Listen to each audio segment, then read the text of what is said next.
Councillor Farley. Point of order, Madam Mayor. Madam Mayor, your passion for the arts and culture is well known. The public debacle of the negotiations... Madam Mayor, which point of order in the Constitution is this under? It's alarming. You need to be a standing order under a certain point. An emergency motion with your permission, which I have... Madam Mayor, if I could just... The member has raised a point of order. Obviously, he needs to be able to say what point of order that is, but I believe that's presumably what you were about to do. Absolutely, thank you very much. So you need to state the point of order that you're making rather than making a statement.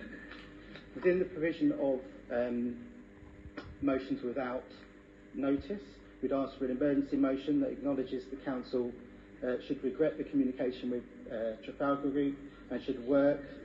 I have it here, we're very happy to debate it. Sorry, Madam Mayor, that's not the motion without notice. The motions without notice are strictly set out in the Constitution. Madam Mayor, would you be willing to permit this motion to be heard? Absolutely. No. Sorry, Madam Mayor, just to clarify, there is no provision for a motion without notice that would be a motion submitted under notice. The motions without notice are very clearly set out in the Constitution, and that you cannot bring a motion that should have been submitted with notice. A statement was permitted earlier which wasn't given notice of. I wonder if we could then... Although that, Madam Mayor, if I may again, although it's not specifically set in the Constitution, it's a tradition within this Council that if the leader is to make a statement that is non-political about an issue that affects the whole borough, such as, if I may highlight, the previous leader making COVID statement all the way through COVID, and this leader making a non-political statement about flooding which has affected the whole borough.